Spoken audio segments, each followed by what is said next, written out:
Nah, sahabat RTV, kali ini saya ingin mengajak sahabat berwisata religi ke salah satu pusat kebudayaan Islam, bahkan menjadi masjid raya pertama di Jakarta. Dan kalau saya lihat tadi ini arsitekturnya khas sekali dengan budaya Betawi. Saya jadi penasaran kira-kira seperti apa keindahan pesona masjid ini. Yuk kita lihat ke dalam.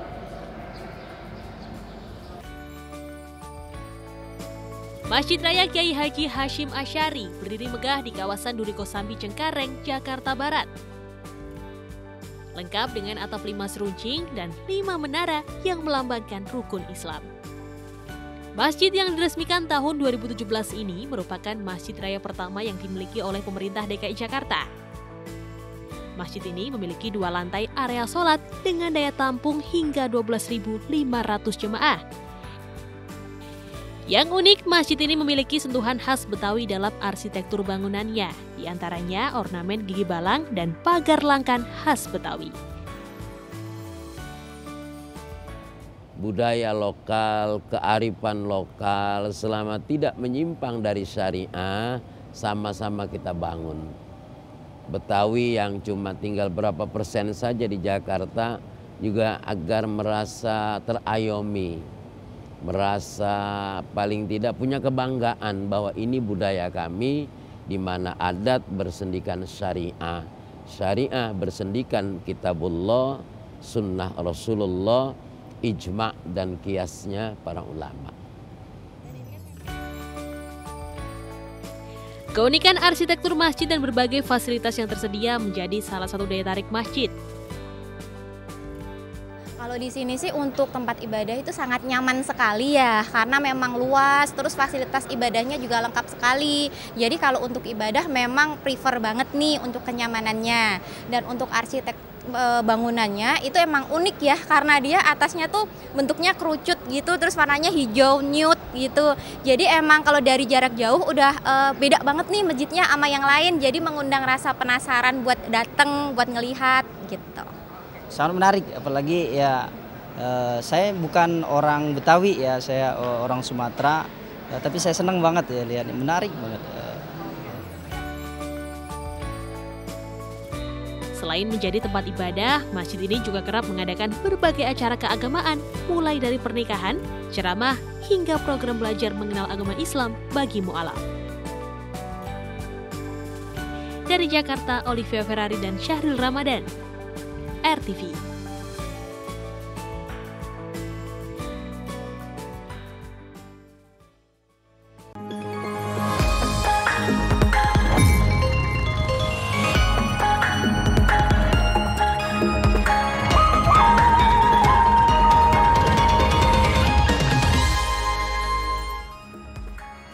Halo, selamat pagi sahabat RTV. Gimana kabar kamu? Sudah hari Jumat lagi nih Topan. Gimana kabarnya? Mau akhir pekan dan pastinya sumringah ya, karena Betul. besok bisa beristirahat. Tapi sebelum beristirahat, saksikan dulu Lens Indonesia Pagi.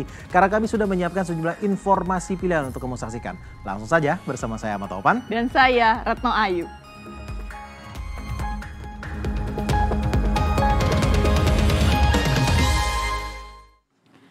Iya, sahabat RTV dan juga Topan, saya mau nanya dulu nih, pernah nggak makan namanya soto ayam? Ya pernah, Retno, bukan cuma soto ayam, soto yang lain-lain juga pernah. Tapi kalau kali ini saya bisa memastikan Topan belum pernah makan yang namanya soto ayam yang usianya ini sudah hampir 1 abad. Wah, 1 abad berarti hampir 100 tahun. Wah, Betul. Kalau ini pasti belum pernah nih. Di mana tuh? Ini ya, ini ada soto ayam yang udah hampir 1 abad ini di Banyumas. Ini namanya soto Sangka dan rasanya ini nggak berubah sampai sekarang. Kita lihat bersama.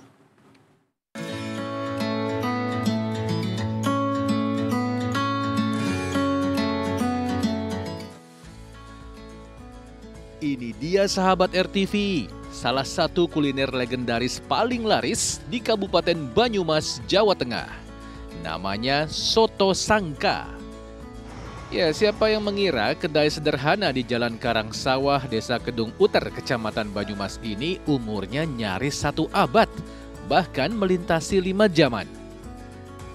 Iya, zaman Belanda, zaman Jepang, zaman Orde Lama, zaman Orde Baru, dan zaman Reformasi.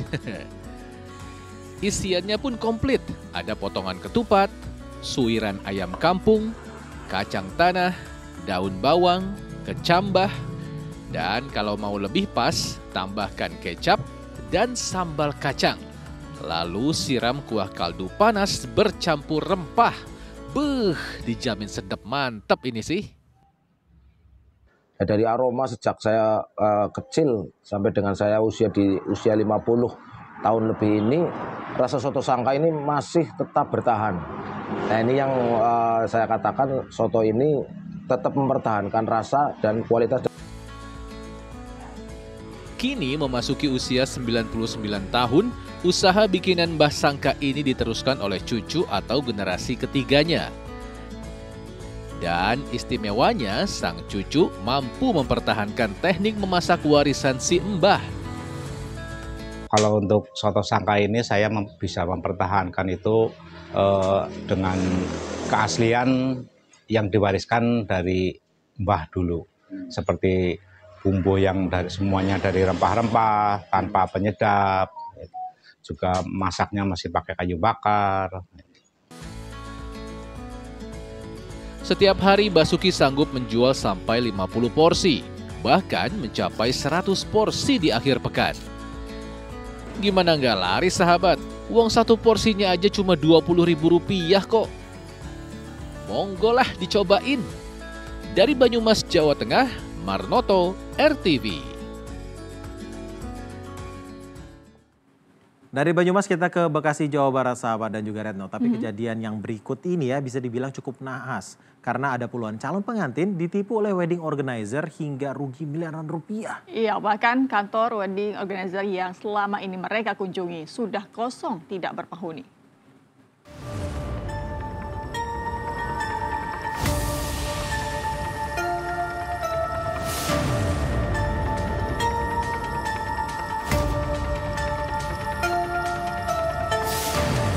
Dijual. Ya, tulisan itu yang terpampang di depan sebuah rumah di Jalan Jati, Kelurahan Kayuringin, Bekasi Selatan, Kota Bekasi, Jawa Barat. Padahal beberapa bulan lalu di rumah ini puluhan calon pengantin dijanjikan seorang pria bernama Aden, pengelola Harmony Wedding Organizer, mendapat diskon harga dekor untuk perhelatan hari bahagia mereka. Tapi siapa sangka, semua itu ternyata cuma trik si Aden untuk membawa kabur uang puluhan juta rupiah milik para korban. Kini rumah yang dijadikan kedok kantor WO itu kosong. Hanya sejumlah alat dekor usang yang dibiarkan menghuni beberapa sudut rumah. Berharap uang mereka dikembalikan pelaku, puluhan korban pun meminta bantuan Polres Metro Bekasi Kota untuk segera menemukan pria yang diketahui bernama asli Andrian Syah tersebut. Para korban mengaku sudah banyak mengeluarkan uang lantaran tergiur janji manis pelaku yang banyak menawarkan promo, mulai dari potongan harga pelunasan hingga bonus gratis sewa mobil mewah pengantin. Jadi awalnya tuh WO itu menjanjikannya manis mas. Manisnya itu kayak dia tuh misalkan diskon, banyak-banyak promo, banyak-banyak bonus dan lain-lainnya gitu. Kayak misalkan kita datang di minggu ini misalkan udah janjian sama dia, kita mau datang ke galerinya dia ataupun kita akan datang ke kantornya dia, itu dikasih diskon mas, langsung dia langsung janjiin nanti kasih diskon deh 20% atau enggak 2 juta atau enggak berapa gitu. Termasuk saya tuh kenapa bisa berani gede, karena dia pas awal itu saya lihat rating maps-nya itu bintang 5, di IG-nya juga bagus-bagus. Udah gitu pas saya datang dia berani kwitansi dengan materai. Itu yang paling saya yakin kayak oke, ini orang benar. Kantornya pun benar gitu, benar-benar ada dan emang full dia dekor semua.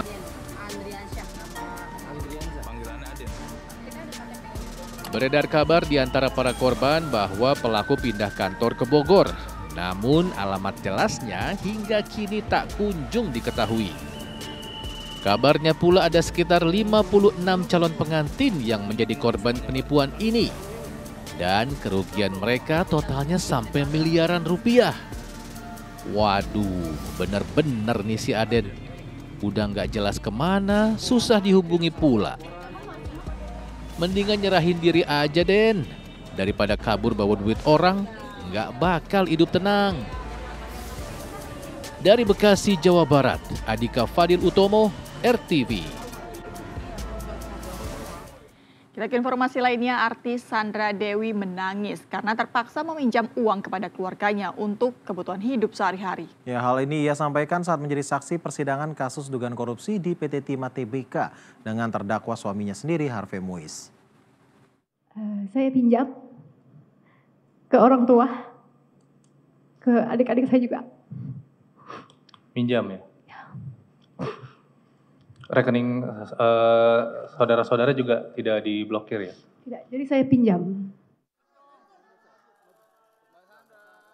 Sandra Dewi tak bisa menahan tangisnya saat dihadirkan sebagai saksi kasus dugaan korupsi PT Timah yang menjerat suaminya, Harvey Muiz. Ia mengaku terpaksa meminjam uang dari orang tua dan adik-adiknya demi bertahan hidup karena rekeningnya diblokir oleh penyidik. Kehadiran Sandra Dewi untuk mengklarifikasi hartanya yang telah disita, mulai dari emas perhiasan hingga tas branded berharga fantastis. Di hadapan majelis hakim, Sandra Dewi berdalih tidak mengetahui ataupun menikmati hasil kekayaan dari suaminya, Harvey Muiz. Ia mengklaim seluruh aset kekayaan dirinya merupakan hasil kerjanya di dunia hiburan sebagai artis dan juga brand ambasador beberapa produk. Saya hanya hari ini datang untuk memberikan klarifikasi kalau saya ini punya pendapatan sendiri. Tas-tas itu sudah 10 tahun saya mendapatkan endorsement dari lebih dari 23 toko tas-tas branded Indonesia yang mengendorse saya. Mas-mas juga saya dapatkan dari brand yang saya iklankan selama ini. Selain Sandra Dewi, jaksa penuntut umum juga memanggil 12 saksi lain. Dalam perkara korupsi ini, negara diduga mengalami kerugian hingga 300 triliun rupiah. Harvey Muiz dan kawan-kawan bersama Helena Lim pun diduga menikmati uang negara 420 miliar rupiah dari hasil mengakomodasi kegiatan pertambangan liar di wilayah PT Timah. Dari Jakarta, Tim Liputan, RTV. Selanjutnya kita beralih ke informasi seputar pilkada. Ini para calon wakil gubernur Jawa Barat mulai beraksi mencuri hati masyarakat dengan menawarkan berbagai program. Iya, apa saja janji para cawagup di masa kampanye ini? Kita dengar bersama.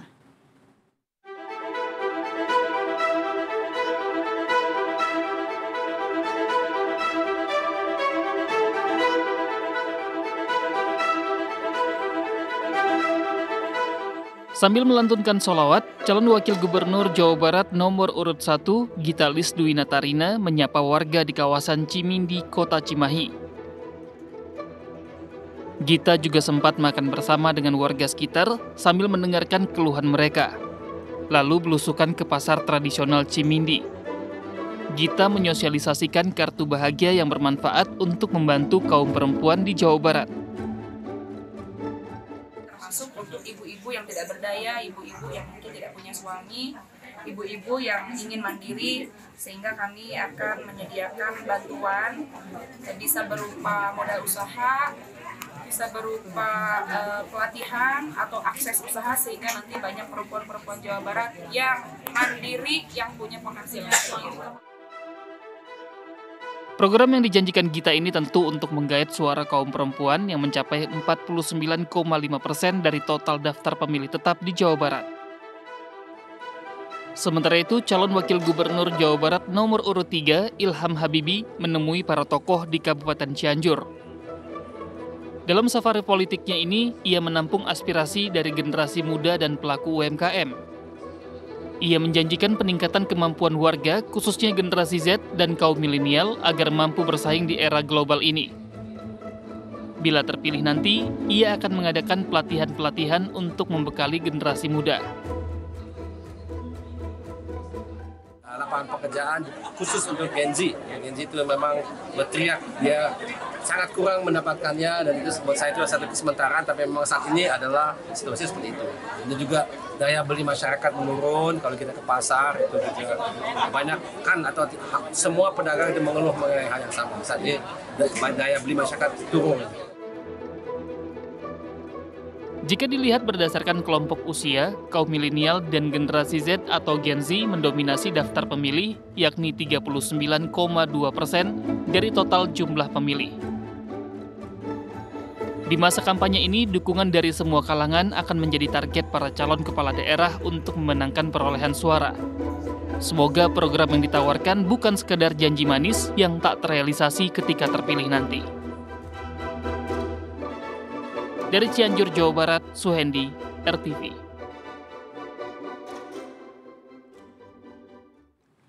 Sekarang kita ke gedung DPD sahabat senator yang mendapatkan suara terbanyak dari Jawa Barat. Alfiansyah Bustami alias Komeng menginterupsi rapat paripurna DPD. Ya, ini Komeng menginterupsi rapat karena bingung ditempatkan di Komisi 2 tentang pertanian. Padahal ia mengharapkan duduk di Komisi 3 tentang seni budaya. Kira-kira seperti apa kebingungan Komeng? Berikut ulasannya. Assalamualaikum warahmatullahi wabarakatuh. Ini dapur saya di Jawa Barat ini banyak kan emak-emak pimpinan. Jadi tahu sendiri mulut emak-emak kan paling sakti di dunia. Nah, saya ini sebenarnya komitenya ingin di seni budaya, tapi saya habis dijenggutin, jadi saya masuk ke komite 2 yang saya tidak memahami kata soal pertanian. Nah, tadi kan pimpinan bilang itu harus mempelajarinya cepat. Pimpinan bisa mengarahkan saya harus belajar kemana? Nah itu. Terima kasih pimpinan. Kami hanya menawarkan saja. Jihan Pairanya nggak ada Pak. Nggak apa-apa, bertiga juga cukup. Dirawat karena rebutan saya semalam jadi dia berantem. Jadi tinggal berdua ini Pak. Ya. Hanya belajar. Kita belajar kok. Kasih budaya di rumah ibu ya Bu ya. Bapak nggak marah kan? Sahabat RTV, demikian Lensa Indonesia pagi kali ini. Saya Retno Ayu. Dan saya Ahmad Topan, mewakili segenap kru yang tugas undur diri. Terima kasih atas perhatian kamu, selamat beraktivitas, dan sampai jumpa.